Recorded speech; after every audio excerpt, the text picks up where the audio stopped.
এই অন্ধ মেয়েটি পশু পাখিদের কথা বুঝতে পারত। যখন সে বুঝতে পারলো যে তার ঘর ভেঙে ফেলা হচ্ছে আর এটির ক্ষতিপূরণ হিসেবে 20 গুণ টাকা বেশি দেওয়া হবে, তখন সে দৌড়ে তার সৎ মা বাবাকে এই খুশির সংবাদ দিতে যায়। তারা তার কথায় বিশ্বাস করে না, উল্টো তার সাথে বাজে ব্যবহার করে।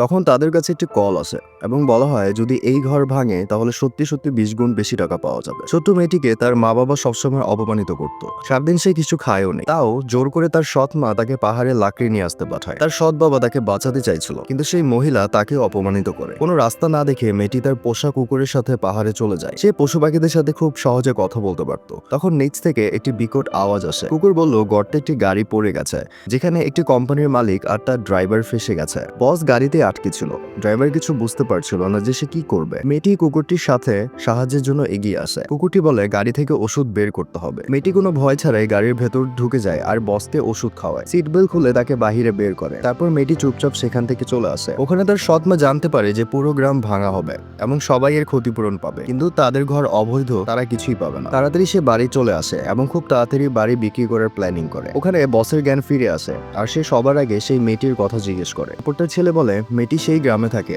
যে গ্রামটি ভাঙতে যাচ্ছে। বস সাথে সাথে অর্ডার দেয় সেই মেয়েটির ঘরও লিস্টে নিয়ে নিতে আর 20 গুণ দাম দিতে। আর এই কথাটি জানালায় বসে থাকা ছোট্ট একটি পাখি শুনে ফেলে আর সেই গিয়ে মেয়েটিকে সব বলে দেয়। মেয়েটি খুশি হয় আর ঘরে গিয়ে সবকিছু বলতে চাইছিল, কিন্তু সে বাড়ি ফিরে দেখে তার সৎ ভাইয়ের জন্মদিন পালন করা হচ্ছে। টেবিলের উপর কেক আর চিকেন লেগ পিস ছিল। এটি দেখি তার সৎ মা রাগান্বিত হয়ে তাকে বের হয়ে যেতে বলে।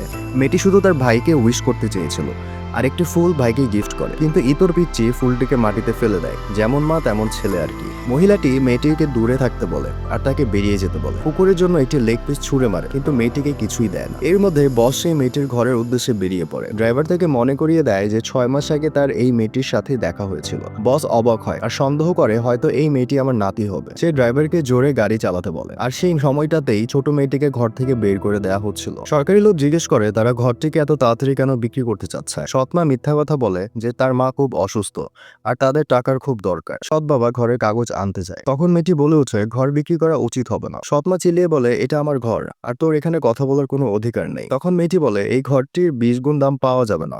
তখন ক্রেতা ভয় পেয়ে যায়, সে এখন আর ঘরটিকে কিনবে না। তখন একজন দৌড়ে এসে বলে এই ঘরটি অবৈধ আর কোনো ক্ষতিপূরণ পাওয়া যাবে না। ক্রেতা মেয়েটিকে ধন্যবাদ দেয় আর বলে তুমি যদি না বলতে তাহলে অনেক বড় ক্ষতি হয়ে যেত। তখন সৎমা অনেক রেগে যায় আর মেয়েটিকে মারতে থাকে। তখন বসের কল আসে আর বলা হয় ঘরটিকে 20 গুণ দামে কিনে নিতে। আর সে যখন মেয়েটির কথা বলে তখনই সবাই অবাক হয়ে যায়। ভিডিওটি ভালো লাগলে লাইক, কমেন্ট এবং সাবস্ক্রাইব করবেন অবশ্যই।